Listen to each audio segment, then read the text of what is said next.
O Salmo 34, com comprometimento do coração dele perante o Senhor, de louvar o Senhor em todo o tempo.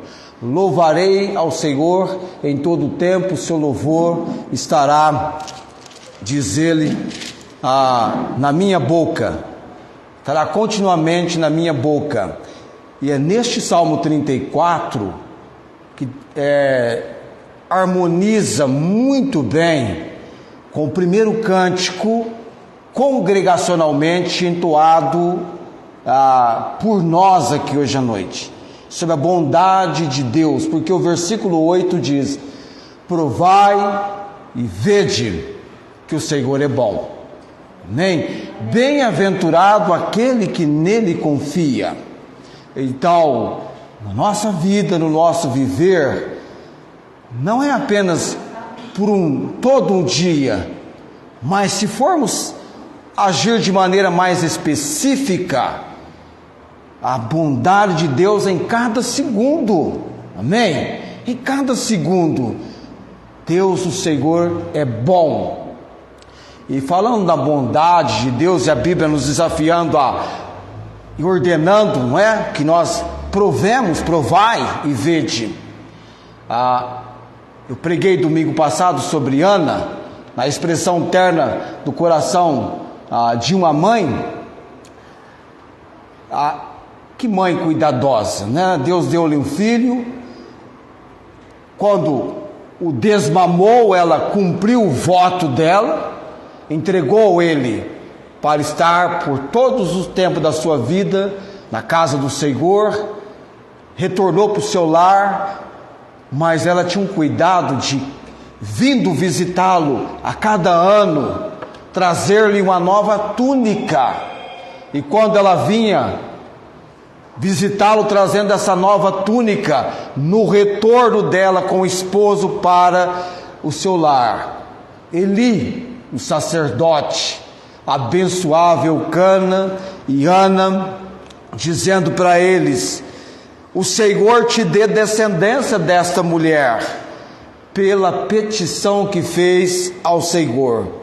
E voltaram para o seu lugar, e Deus, que impressionou de maneira intrigante o coração de Eli, diz a Bíblia que o Senhor Deus visitou, pois, o Senhor a Ana, que concebeu e deu à luz 3 filhos e 2 filhas, e o jovem Samuel crescia diante do Senhor. Eu estou no texto do capítulo 2 de 1 Samuel, versículo 20 e 21.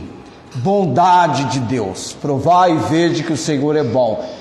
A bondade de Deus na vida de Ana, deu-lhe a condição de ser mãe, não apenas de um que ela tinha pedido, mas Eli, impressionado na impressão de Deus, a abençoou, e Deus queria, deu-lhe mais filhos. Ela ficou no total com 6. Olha que bênção da bondade de Deus. Amém? Assim, estamos nós também louvando e bendizendo hoje à noite aqui neste lugar o Deus bondoso. Amém? O Deus que é eternamente bendito, e a sua bondade vem sobre nós. Amém? Vamos abrir nossas Bíblias em 1 aos Tessalonicenses. Nós descansamos um pouquinho da epístola que estamos estudando, mas voltamos agora ao estudo no capítulo 2, e ainda estamos no versículo 9. Eu vou ler os primeiros 9 versículos, mas o nosso versículo de estudo é o versículo 9.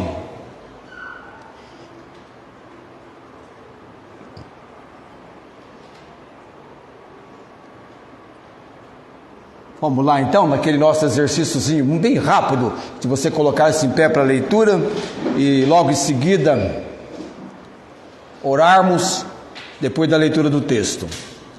1 aos Tessalonicenses, capítulo 2, versículo de 1 a 9. Primeiro versículo ao versículo 9.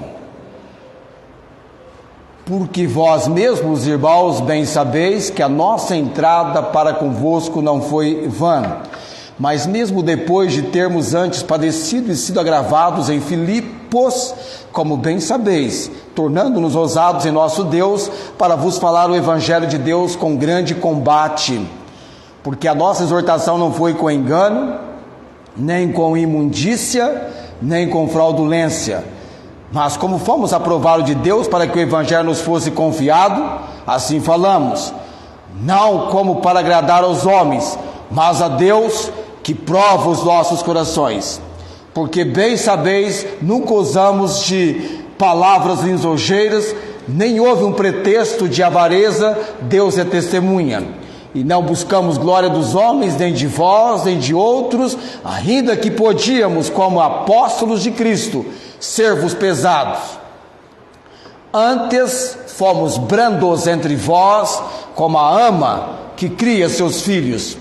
Assim nós, sendo-vos tão afeiçoados, de boa vontade quiséramos comunicar-vos não somente o Evangelho de Deus, mas ainda as nossas próprias almas, porquanto nos éreis muito queridos, porque bem vos lembrais, irmãos, do nosso trabalho e fadiga, pois trabalhando noite e dia, para não sermos pesados a nenhum de vós, vos pregamos o Evangelho de Deus. Até aí, vamos orar nesse momento. Deus abençoe essa leitura aos nossos corações. Oremos. Graças damos, Senhor Deus, o Deus eternamente bendito. Ó Deus, o Senhor é poderoso para estabelecer de maneira muito precisa, clara, diante do estudo que estamos fazendo, do ensino, aquilo que o Senhor bem conhece, que necessitamos ouvir da Tua palavra hoje à noite. Ó Deus, eu me apresento como instrumento. Sou indigno, ó Deus, de estar no lugar que estou e pregando a Tua palavra. Toda honra, toda glória seja dada ao Senhor. O Senhor é grande. Eu tive o privilégio, Deus, de dizer para o Senhor por várias vezes nesta semana que grande é o Senhor, muito digno de louvor, e que o Senhor é bom, bondoso em todo o tempo. Te agradeço, Pai, por cada pessoa vindo hoje à noite te cultuar, te bendizer, que está neste lugar, Senhor. E também, ó Deus, visita aqueles que pela transmissão agora vão nos acompanhar, que haja, ó Deus, concentração, entendimento, identificação com a palavra, que tenham seus corações abertos pelo Senhor, quando estarão apresentando os seus ouvidos atentos à palavra do Senhor. Oramos também, Deus, por preciosas vidas diante do Senhor que temos intercedido, o Antônio André Kovacevic Filho, o Jefferson Joel de Carvalho Júnior. Entregamos aos cuidados do Senhor e a obra que só o Senhor pode realizar em seus corações, de convicção da palavra, de entendimento. Traga a obra, Deus, de clareza do Evangelho, das boas novas que há de salvação em Cristo Jesus. Oramos no nome de Jesus. Amém. Assentai-vos.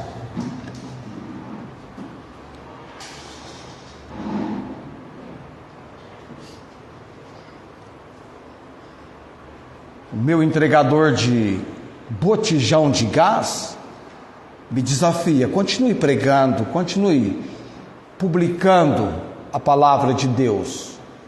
E Deus me deu a graça nessa semana de chegar a mais um ano de vida, na somatória agora 50, não é 56 apenas, é 56 abençoados anos de vida que Deus tem me dado, e eu sou grato a Ele, agradecido também por cada mensagem que me enviaram, entre tantas, alguém também dizia assim: continue pregando a palavra de Deus. Alguém de São José do Rio Preto, uma coisa assim. Mas nós estamos estudando a palavra de Deus. Eu não sei você, mas eu tenho essa necessidade de estudar a palavra de Deus, de estar num texto, de me familiarizar e Deus falar comigo, impressionar o meu coração, confrontar-me naquilo que me é necessário a cada dia. Então, na segunda sempre é o momento de oração pela palavra, e depois contato, convívio com aquilo que Deus tem estabelecido para que na palavra tenhamos o ensino. O apóstolo Paulo é de fato a pessoa usada por Deus para estabelecer a igreja em Tessalônica. Então a igreja foi estabelecida pela pregação de Paulo. Pois bem, nós entendemos essa consideração, mas estabelecida também, unindo-se à pregação de Paulo. Essa pregação foi debaixo do poder do Espírito Santo. Amém? Aliás, ele foi para lá por designação, ordem, direcionamento do Espírito Santo. Então ele estava no lugar certo, fazendo a coisa certa, no momento certo, siga em frente. A igreja foi estabelecida, uma igreja que Paulo destacou o perfil dela por todo o primeiro capítulo que nós estudamos.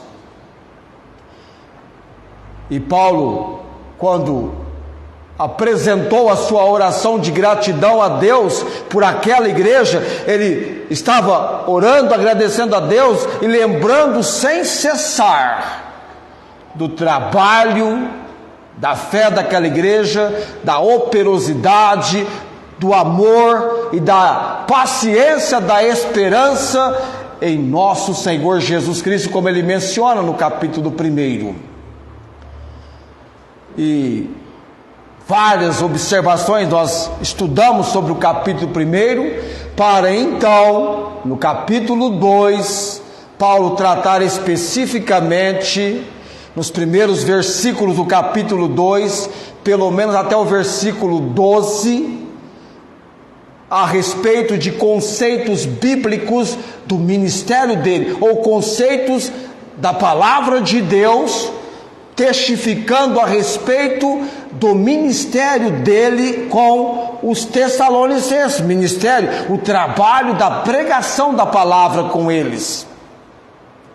E ele então, do versículo 1 até o versículo 6, nós estudamos a pregação de Paulo, aquela mensagem evangelística, mensagem pura, mensagem inflexível no que diz respeito a pregadores provados e aprovados por Deus, para então chegarmos no versículo 7 até o versículo 12, e Paulo apresentar para nós da pregação à praticidade, o comportamento, a atitude que Paulo teve com eles. Paulo era verdadeiramente um homem de Deus, numa obra de Deus, num recurso de Deus, considerando que a pregação e a palavra dele jamais se enquadrava em demonstração de sabedoria humana, mas em poder e demonstração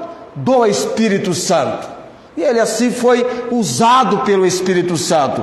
E ele começou então demonstrando para os crentes de Tessalônica, chamando a atenção para a lembrança deles, porque eles conviveram com Paulo por pelo menos um tempo de quase um mês. Paulo esteve entre eles. Eles pôde perceber Paulo no seu dia a dia, e Paulo no seu momento de instrução, de ensino, de pregação do Evangelho com eles. que foi algo que teve um impacto imenso. Então, o que nós somos determina o que nós fazemos. Nós estabelecemos esse princípio aqui, porque os tessalonicenses primeiro lembravam de quem foram os apóstolos.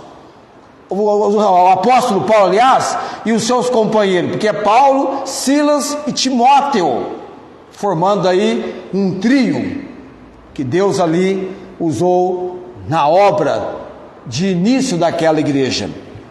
E nós entendemos no versículo 7 que Paulo então vai dizer nessa praticidade, no comportamento, na atitude: fomos brandos entre vós, como a ama que cria os seus filhos. Aqui estabelecendo a ternura do coração do apóstolo Paulo para com aqueles novos convertidos, semelhantemente como uma mãe ou uma ama.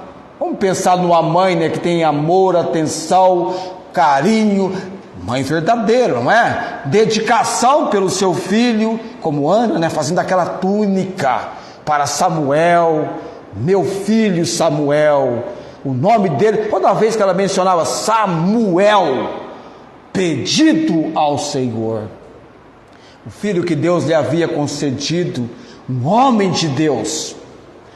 E Paulo então, fazendo essa comparação da ama, a ternura do coração do apóstolo Paulo, desenvolvendo um verdadeiro apreço, estima por cada pessoa evangelizada por ele em Tessalônica e alcançada com a pregação do Evangelho ao conhecimento de Jesus Cristo como seu único e todo suficiente Salvador. Amém? Já é de grande ímpeto termos o privilégio de sermos pregadores do Evangelho, ainda que você pregue e ninguém tome uma decisão, você pregou, cumpriu sua missão. E Paulo dizia em 1 Coríntios 9,15: a mim é imposta essa obrigação, ai de mim, se não pregar o Evangelho. Ele muito bem sabia o comprometimento, a missão, o propósito de Deus na vida dele. Como nós também devemos estar conscientes do propósito, do intento de Deus, antes que encerremos os nossos dias, não é? Tem pessoa que Deus usou tão intensamente dos 17 anos aos 50, porque tal pessoa encerraria os seus dias ainda novo na idade, não é? Mas com um legado de trabalho absolutamente impressionante, como nós temos visto ao longo da história do povo de Deus. 7 e 8 são versículos que nós tratamos da ternura do coração do apóstolo Paulo, comparando-se a uma ama que cria os seus filhos. E aí nós chegamos na última mensagem que eu preguei, no versículo 9, que apresenta para nós uma vida de Paulo de sacrifício por Cristo, que era uma atitude de sacrifício por Cristo. Sabe, algo que ele tinha direito, mas abriu mão do direito que ele tinha, com um objetivo específico. O versículo 9 ele vai dizer: porque bem vos lembrais, irmãos, do nosso trabalho e fadiga, pois trabalhando noite e dia, para não sermos pesados a nenhum de vós, vos pregamos o Evangelho. Aqui Paulo leva-nos a entender, nós trabalhamos isso na última mensagem. Paulo tinha um trabalho profissional, uma ocupação secular, como nós costumamos dizer, apresentada a informação para nós em em Atos 18, Lucas escreveu sobre isso. Paulo tinha por ofício, por trabalho profissional, fazer tendas.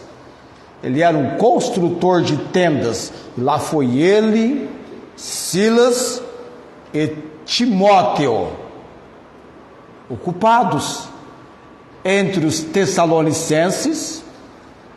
Vai entender, porque ele vai dizer: vos lembrais, irmãos, do nosso trabalho e fadiga? Quando ele diz trabalho e fadiga, é trabalho árduo, irmãos. Não é aquele trabalho que não envolve esforço físico. É aquele trabalho árduo que, além do esforço mental, tem também o esforço físico.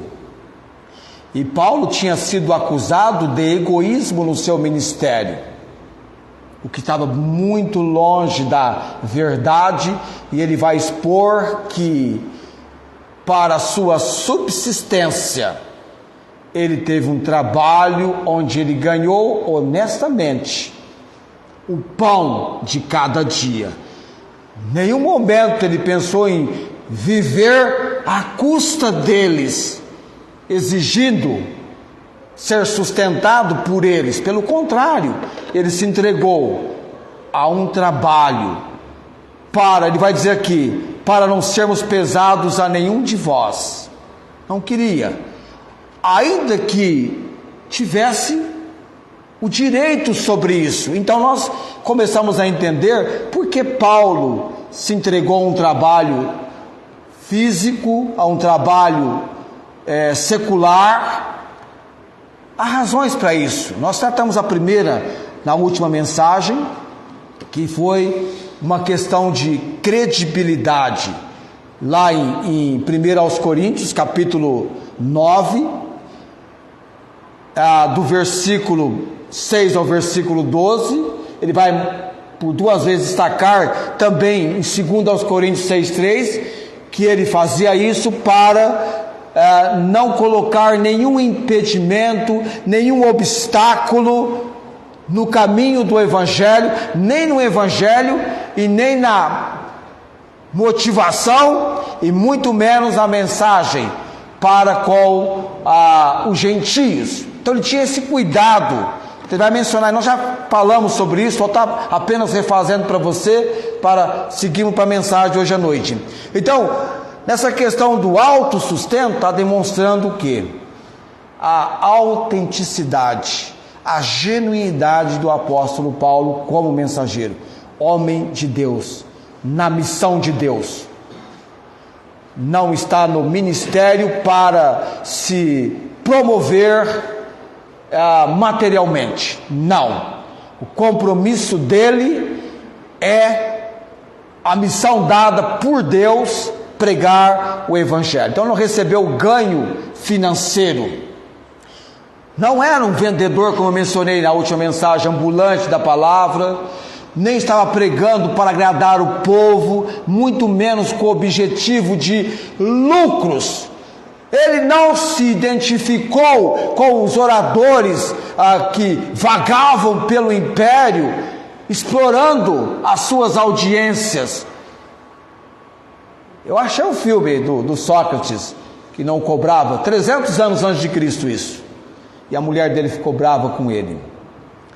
Paulo, eu mencionei que ele não tinha patrocinador rico, não tinha envolvimento com nenhum partido, nenhuma facção social para obter ajuda, deixou isso muito claro. Ele realmente recebia o seu sustento de Deus através do seu trabalho. Através do seu trabalho. Não que fosse errado, mas ele tem uma posição. Por quê? Por uma questão de credibilidade. Não colocar obstáculo algum. E hoje você vê bem, quando você convida alguém para vir à igreja dos crentes, a pessoa está pensando assim, já estão pensando no meu dinheiro, não é? Parece que hoje convidar alguém para vir a Cristo é sinônimo de lucro, ganho financeiro. Não. O dono do ouro e da prata é o Senhor. Por falar em ouro e prata, abra lá sua Bíblia em Atos capítulo 20. Atos 20. Atos capítulo 20.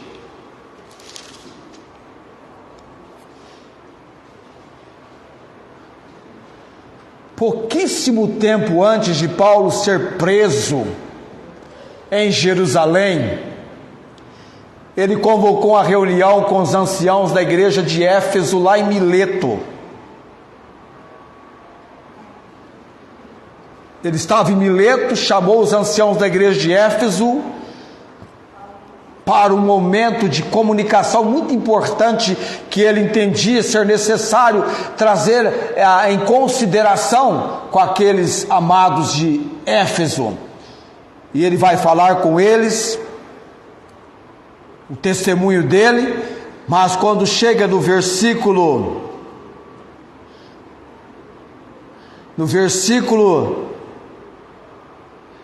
30, ele vai falar de recomendações do rebanho, que vão entrar lobos, devoradores, mas no versículo 30 ele diz: e que dentre vós mesmos se levantarão homens que falarão coisas perversas para atrair os discípulos após si. Portanto, versículo 31, vigiai, lembrando-vos de que durante 3 anos não cessei noite e dia de admoestar com lágrimas a cada um de vós. 32, agora pois, irmãos, encomendo-vos a Deus e a palavra da sua graça, a Ele que é poderoso para vos edificar e dar herança entre os santificados. Versículo 33, de ninguém cobicei a prata, nem o ouro, nem o vestuário. Sim, vós mesmos sabeis que para o que me era necessário a mim e aos que estão comigo, sempre tinha alguém com Paulo, não é? Estas mãos me serviram. Aí ele faz essa colocação: tenho-vos mostrado em tudo que trabalhando assim é necessário auxiliar os enfermos, recordar as palavras do Senhor Jesus que disse: mais bem-aventurada coisa é dar do que receber. Amém? Esse é o perfil de Paulo, o testemunho dele. Em momento algum estava no ministério para se promover materialmente.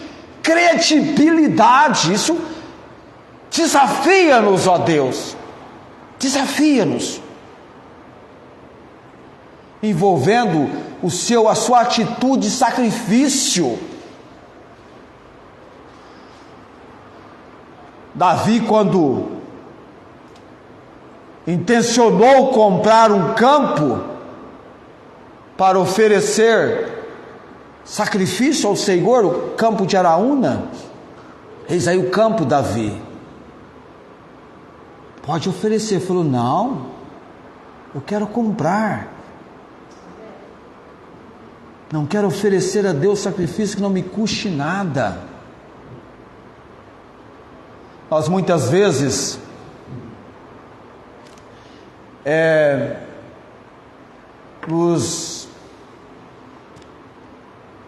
ficamos confusos num fato muito simples.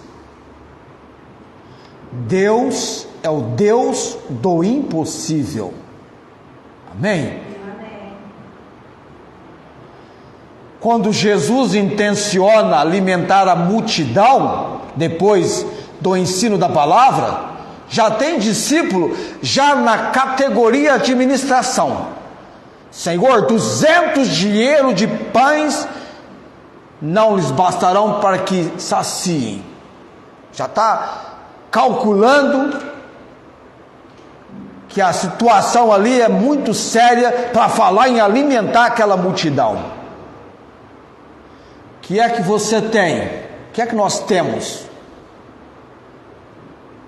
Comece com o que você tem. O que é que você tem? O que é que você tem? Eles tinham um garoto com um lanche. O que era o lanche do garoto? Estou vendo se você tem boa memória, né? 5 pães e 2 peixinhos. Não apenas encontraram o garoto, alguém sabia desse garoto, mas o garoto entregou para Jesus o lanche dele. Eu fico imaginando quando Jesus falou: você poderia me apresentar o seu lanche? Ele deve ter ficado pensando: o que é que Jesus quer fazer com o meu lanche? É o meu lanche.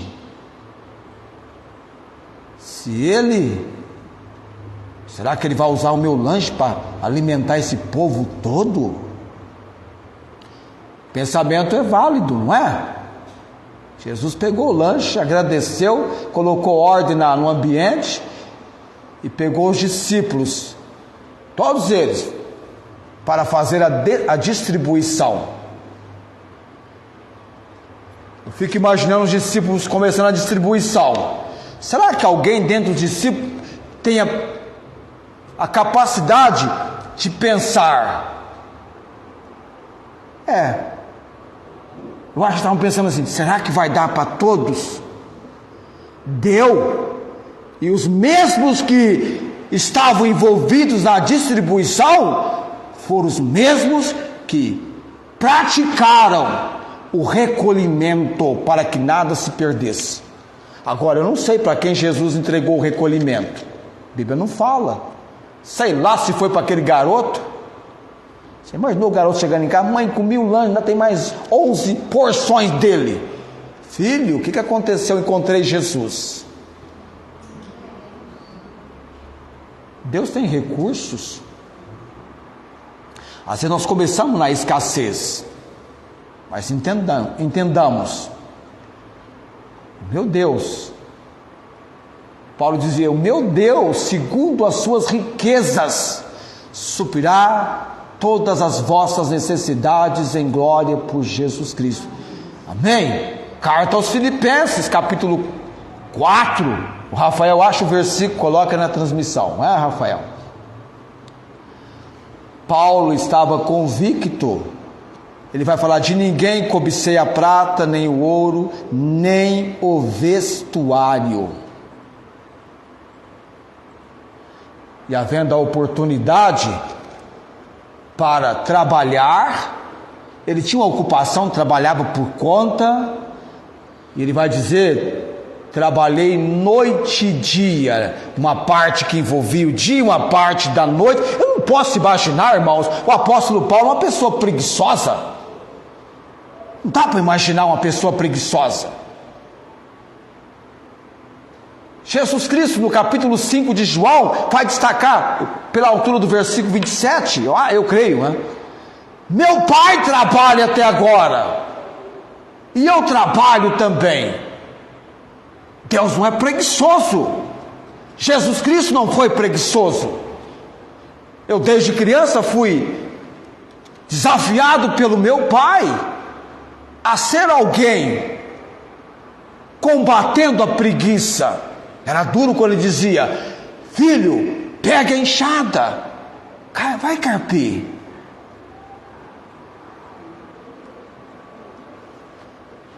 Quando adolescente em casa, eu tinha que fazer tarefas. Se deixasse por conta minha, eu queria passar o dia inteiro jogando bola na rua. Não que seja errado a criança jogar bola na rua, brincar, mas instrui o menino, a criança. Trabalhar não é maldição, irmãos. Trabalhar é bênção, amém? É bênção. Deus é o autor do trabalho. Que bom, amanhã você tem a sua ocupação. Eu entendo que chega um momento na vida que você então, como a irmã ali vai se aposentar. Mas ainda assim, algum trabalho, não é, irmã? Algum trabalho. Quantas pessoas depois da aposentadoria do trabalho profissional secular estão envolvidas em trabalhos voluntários? O homem e mulher de Deus, quando chega o momento da fase que você fica debilitado fisicamente e entra na aposentadoria, mas na obra de Deus, alguma coisinha você vai estar envolvido, claro, com limitações, mas trabalhar, Deus dando capacidade, condição, não é? Nesta igreja aqui há anos atrás, eu falo anos atrás porque você conta assim, voltando na retrospectiva dos anos, 2008, nós fizemos um trabalho de conquistar crianças para dar-lhes um presentinho no Dia das Crianças. Deus nos deu a graça de separarmos 140 presentes. Nenhum estava embrulhado, porque elas poderiam, na sua vez de sorteio, escolher. E dentre essas crianças, uma delas viu uma cadeirinha, e ela pegou aquela cadeirinha na vez dela. Ela identificou-se com aquela cadeirinha. Eu perguntei então para a família: e aí, que bom, ela ganhou, né? Vai sentar. Falou: não, pastor, ela sobe na cadeirinha para alcançar a pia lá de casa, para ajudar a lavar a louça. Eu tenho visto muitas vezes crianças que a mãe está varrendo e a criança com aquela vassourinha infantil ali querendo ajudar. É de criança que você ensina o valor, a importância de não ser alguém ocioso, preguiçoso. Eu estou falando algo aqui, irmãos, porque dentre os apóstolos de Cristo, o mais criterioso a respeito de trabalho foi o apóstolo Paulo. E nesse ponto a credibilidade dele é grande. Você quer ver uma coisa só? Segunda aos Tessalonicenses. É meio parecido com esse versículo 9 de 1 aos Tessalonicenses, capítulo 2. Abre segunda, capítulo 3, versículo 8. Segunda 3, 8.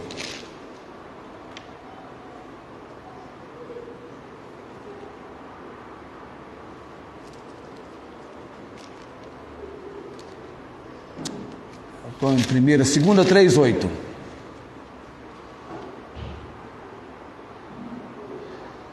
Nem de graça comemos o pão de homem algum, não é?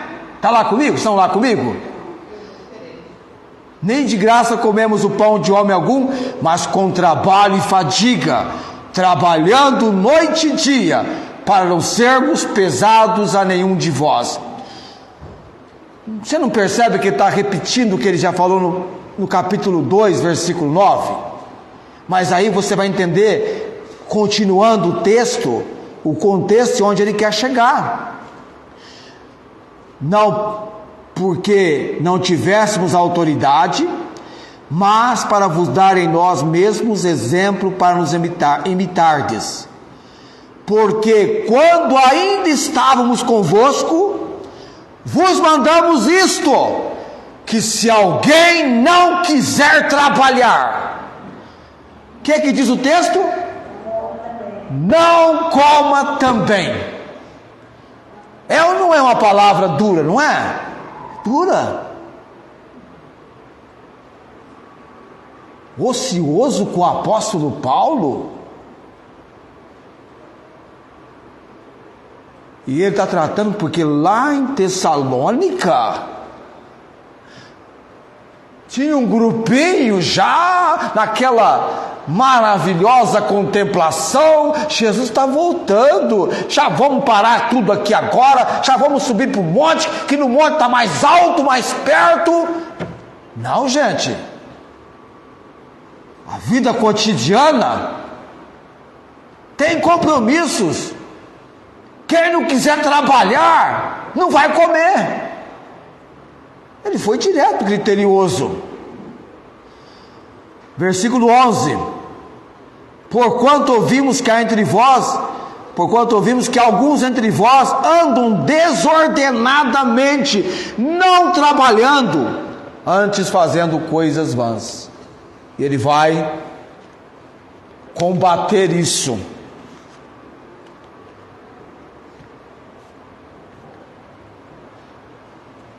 Nós somos tremendamente abençoados quando lemos daquele penúltimo filho de Jacó, o José, que chegou no Egito, sendo vendido para o Egito como escravo. E ele se destaca como trabalhador, e demonstrou trabalhando e servindo que Deus estava com ele. Onde é que você acha que Deus está quando você está no seu posto de trabalho? Às vezes o teu posto de trabalho é um vale da sombra da morte, não é? Que momento, que lugar difícil. E você entende, ainda que eu andasse pelo vale da sombra da morte, tu estás comigo, a tua vara e o teu cajado me consolam. Onde é que Deus estava quando o apóstolo Paulo estava labutando, trabalhando arduamente, noite e dia, fazendo tendas? No seu envolvimento, Paulo, Silas e Timóteo, Deus estava. O que é que Deus diz a respeito de Jó, quando para o inimigo Deus pronuncia algo sobre Jó? Viste o meu servo Jó. É este o impacto da Bíblia sobre nossas vidas, sobre a minha vida, sobre a sua vida. A credibilidade do apóstolo Paulo no tocante a essa primeira razão das três, são três, né? Primeira, para entregar-se a trabalhar. As pessoas, lembrem, as pessoas, olha o apóstolo Paulo. Não, esse apóstolo Paulo é trabalhador, construtor de tendas. Eu já ouvi alguém dizendo, trabalha. Tudo bem, poderia receber sustento de uma igreja, determinada igreja? Poderia. Mas ele tinha este princípio. É pessoal, é dele. Não sou contra pastores serem sustentados por igreja. Eu conheço igrejas que pagam valores astronômicos para pastor. É entre a igreja, Deus e o pastor. Glória a Deus. A igreja tem esse comprometimento, essa condição, sem problema algum. Mas agora que integralmente no ministério, esse pastor seja alguém bem ativo. Porque quando você está no ministério integral, você tem mais tempo. Eu até sou abençoado por Deus com prerrogativas dele, por uma questão de estar num trabalho secular. Esses dias eu cheguei do trabalho em casa e exausto, e deitei e apaguei. Aí no outro dia eu falei, Deus, hoje, sabe, Senhor, eu precisava de um tempo até a meia-noite, Senhor, para os estudos, Eu estou estudando para o Dia dos Pais a mensagem sobre de Jacó a Israel, um pai e seus 11 filhos. Já estou começando a estudar, e eu estava empolgado, né, estudando, porque o último pronunciamento me interessa muito, é muito interessante. E aí eu orei, passei o dia com essa intenção, e quando veio a noite, eu cheguei em casa, falei: Senhor, eu não vou comer nada, vou ficar assim, sabe, sem me alimentar, cumprir algumas atividades, só mais tarde eu vou então me alimentar. Aí quando deu ali para, falei, não, 10 horas, 10 e pouco eu me alimentei, e estava indo deitar, mas eu tinha orado até meia-noite, e eu não consegui dormir. Aí eu fiquei mais um pouco, e mais um pouco, e cheguei até a meia-noite, quando então eu dormi. Eu me lembro que eu estava esse mês de abril com todo o tempo à vontade para me preparar para a prova de português. Falei, hoje está beleza, o dia inteiro em casa, vou estudar o dia inteiro. E aí vem a impressão: você não vai tirar 10, não vai dar 10. Senti aquela impressão, vai ser 6. Porque assim, já teve prova que eu trabalhei o dia inteiro e fui fazer, deu 10. Essa deu 6. Eu troquei algumas informações, coisa assim, de lapso, de trocar informações. Onde era A, eu coloquei B, eu confundi os termos, uma troca. Eu falei, tinha todo o tempo disponível. Deus mostrou, ainda que você tenha todo o tempo disponível, se não tiver 100% do meu agir, da providência dele, um lapso, uma coisa simples. Eu entendo que Deus tem prerrogativas para os pastores e para Paulo, que tinha um envolvimento da sua profissão. Quer dizer, de um lado o Paulo profissional e de outro lado o Paulo ministerial, o Paulo pregador do Evangelho, o Paulo instrumento usado por Deus. Mas não vamos nem chegar no segundo ponto hoje, mas como tem sido a sua atitude de sacrifício por Cristo, o seu envolvimento? Quais convicções você tem trazido ao seu coração, assumido compromissos na questão de trabalho, por exemplo? Tem gente que entra no campo de trabalho, não que isso não passe pelo seu pensamento, já passou pelo meu. Não é nem o dia da aposentadoria, não é? Que é aquele que pensa assim, se eu ganhar, já pensou? Tem aprovação de Deus, irmãos. A aprovação de Deus é a seguinte, é a de Gênesis: do suor do teu rosto comerás o teu. Você não tem Adão frequentando nenhuma lotérica com a intenção de fazer um joguinho. Eu frequento a lotérica para pagar contas. Bolinho de carnê assim, não é? E quando me oferece, eu digo, eu não jogo. A Bíblia ensina que Deus é que enriquece e Deus é que pode empobrecer. Abraão frequentou um lugar assim? Nem despojo Abraão estava querendo receber, para que ninguém viesse a dizer, enriqueci Abraão. E olha que Deus abençoou Abraão, como tem abençoado os descendentes de Abraão, os semitas.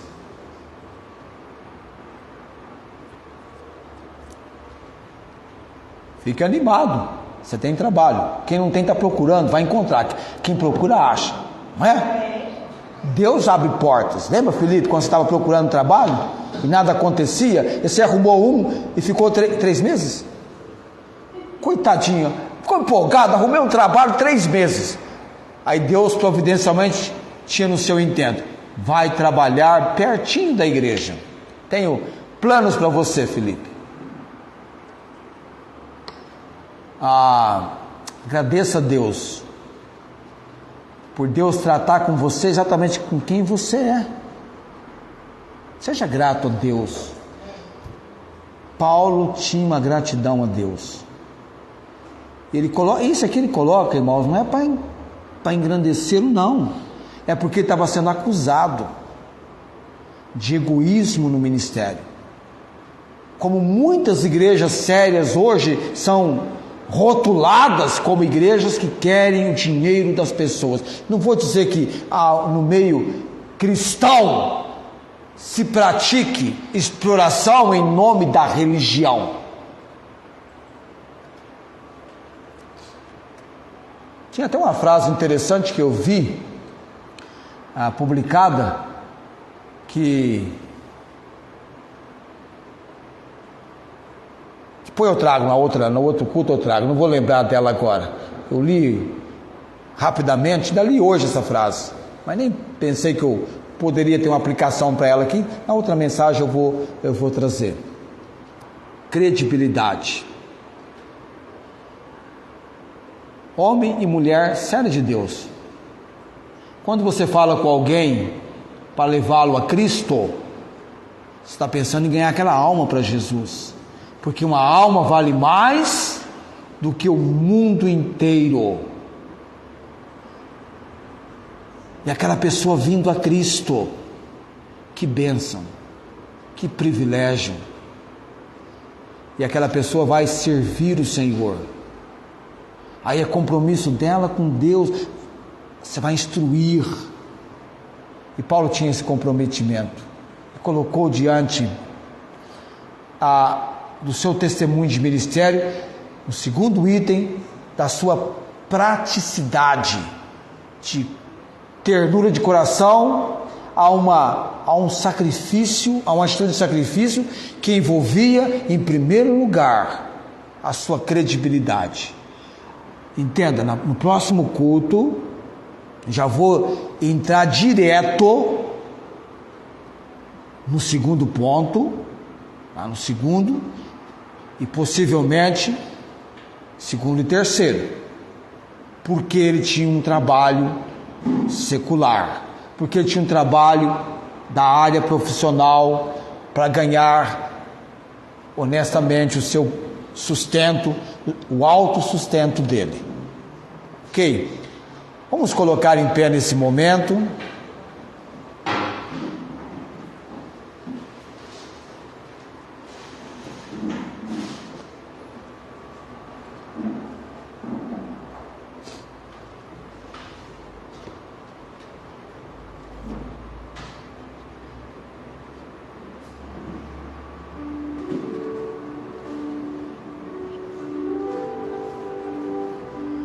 Provérbios, capítulo 6, é um versículo que nós ensinamos para as crianças, ensinamos para nós também, para todos. Salomão escreveu esse provérbio: vai ter com a formiga, ó preguiçoso, observa os seus caminhos e ser sábio. Um inseto, a formiga, todos sabem que a formiga é trabalhadeira. A cigarra teve que aprender com a formiga. Admirou a atitude da formiga e quis aprender com a formiga. Estou mencionando algo da cigarra porque eu vi alguém contando a história da formiga e da cigarra. Vamos orar nesse momento.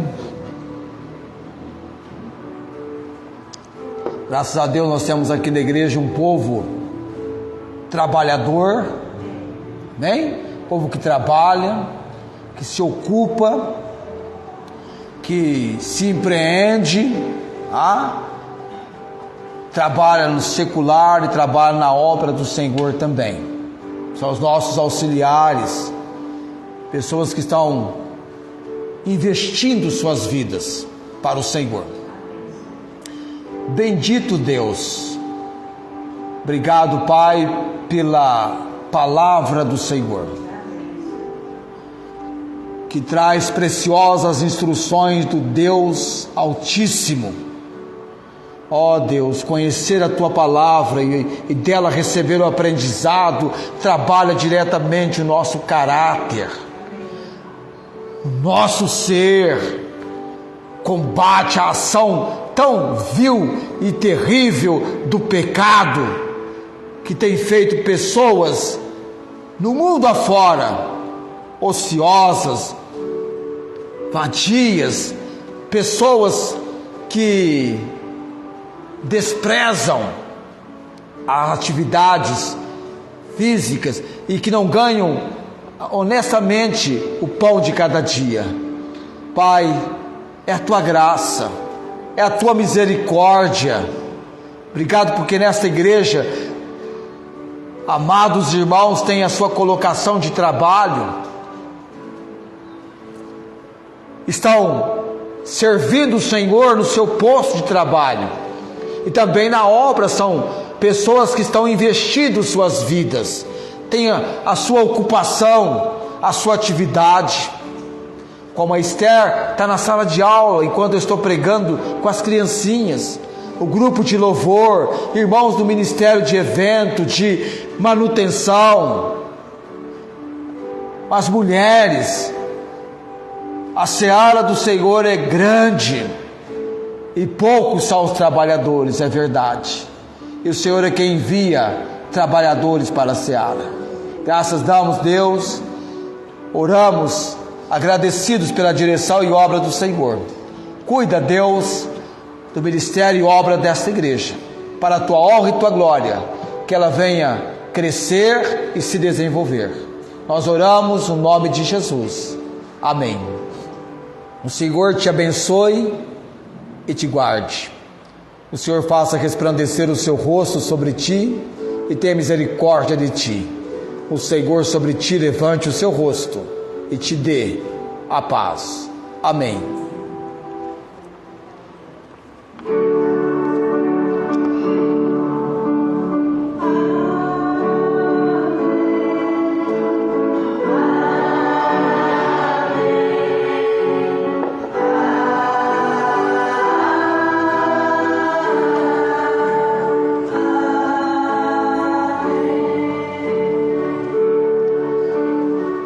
Amém.